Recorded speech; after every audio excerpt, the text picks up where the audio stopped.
नमस्कार दोस्तों, हमारे चैनल में आप सभी का एक बार फिर से बहुत बहुत हार्दिक अभिनंदन है, हार्दिक स्वागत है। आज शुक्रवार व्रत कथा के साथ हम आपके समक्ष फिर से हाजिर हैं। शुक्रवार व्रत कथा एक ऐसी व्रत की कथा है जिसे करने से भक्तगण को सुख, शांति, पैसा, सुहाग यानी सब कुछ माँ संतोषी की कृपा से प्राप्त होता है। हमारे धार्मिक ग्रंथों में शुक्रवार का दिन संतोषी माता की पूजा के लिए निर्धारित है।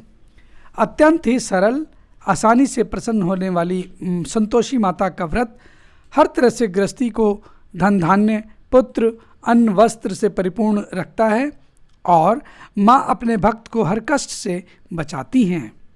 ऐसी सर्व सुख प्रदायिनी माता संतोषी के व्रत की कथा आज हम आपको सुनाने जा रहे हैं।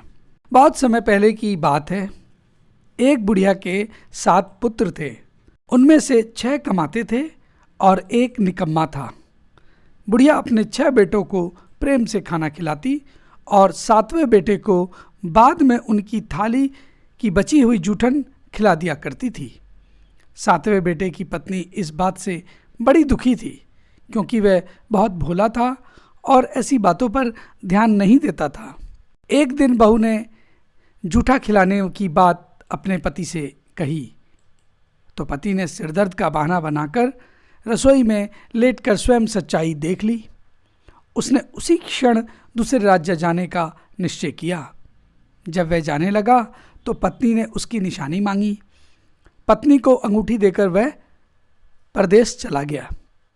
दूसरे राज्य पहुंचते ही उसे एक सेठ की दुकान पर काम मिल गया और जल्दी ही उसने अपनी मेहनत से उस सेठ जी की दुकान और उनके मन में अपनी जगह बना ली। इधर बेटे के घर से चले जाने पर सास ससुर बहू पर अत्याचार करने लगे। घर का सारा काम करवा के उसे लकड़ियां लाने जंगल भेज देते और जंगल से वापस आने पर वह बहू को भूसे की रोटी और नारियल के खोल में पानी रख कर देते थे।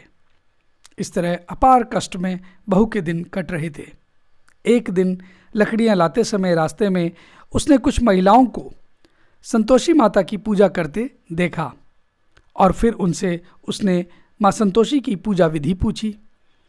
उनसे सुने अनुसार बहू ने कुछ लकड़ियां बेच दी और ₹1.25 का गुड़ चना लेकर संतोषी माता के मंदिर में जाकर उसने संकल्प लिया।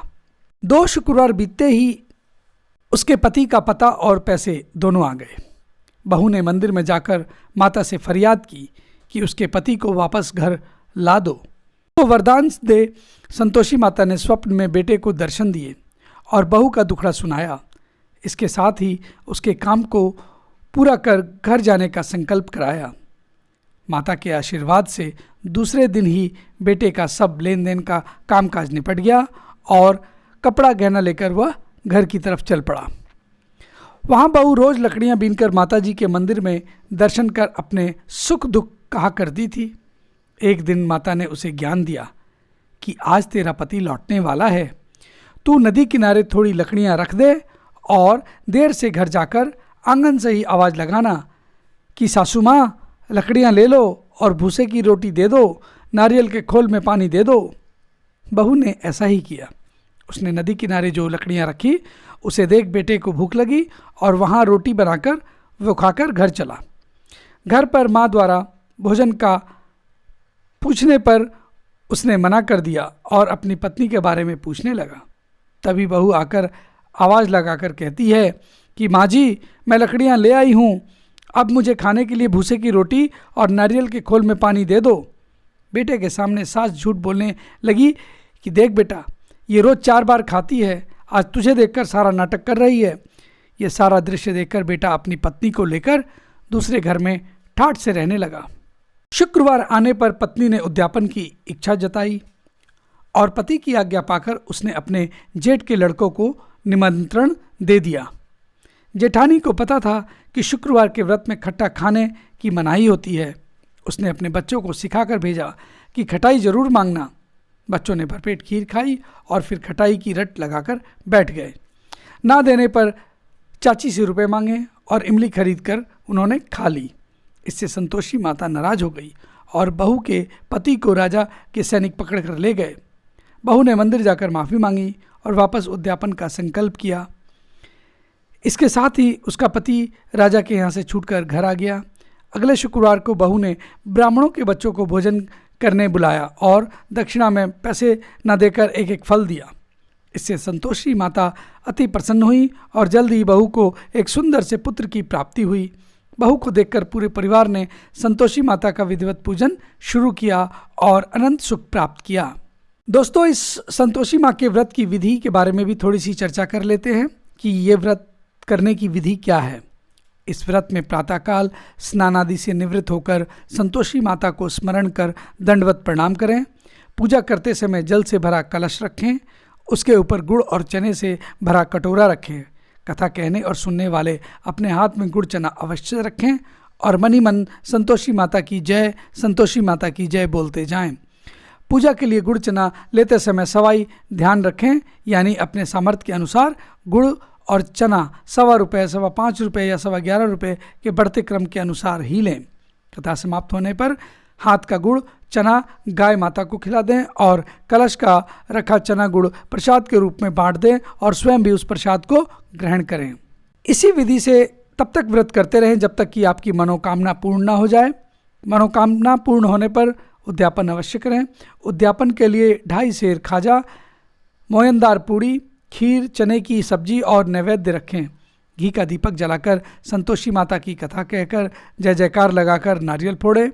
इस दिन घर में कोई खटाई न खाए, ना ही किसी को कुछ भी खट्टा खाने को दें। इस दिन 8 लड़कों को भोजन कराएं। लड़के अपने कुटुंब के हो तो अच्छा, ना हो तो ब्राह्मण के बालकों, रिश्तेदारों, पड़ोसियों के लड़कों को भोजन पर बुलाएं। भोजन करा के यथाशक्ति दक्षिणा दें, जिसमें पैसे के स्थान पर कोई फल देना अधिक अच्छा माना जाता है। इस तरह विधि पूर्वक पूजा उद्यापन से घर में संतोषी माँ की कृपा सदैव बनी रहती है। तो एक बार प्रेम से बोलेंगे संतोषी माता की जय। तो दोस्तों, ये थी हमारी आज की संतोषी माता की व्रत की कथा और पूजन विधि तथा इसके फलदायी परिणाम। आपको हमारी आज की प्रस्तुति कैसी लगी, कृपया अपनी राय कमेंट बॉक्स में लिखकर बताएं। साथ ही साथ अगर माँ संतोषी की शुक्रवार की व्रत कथा आपको पसंद आई हो तो कृपया इसे लाइक करें, अधिक से अधिक शेयर करें और हाँ, अंत में आपसे एक विनम्र निवेदन कि कृपया हमारे चैनल को भी सब्सक्राइब करना ना भूलें। इन्हीं सब के साथ अब हम आपसे आज्ञा लेते हैं और बहुत जल्द एक नई व्रत कथा के साथ फिर हाजिर होंगे। तब तक के लिए नमस्कार। आप सभी का इस कथा श्रवण के लिए बहुत बहुत धन्यवाद। जय माँ संतोषी की।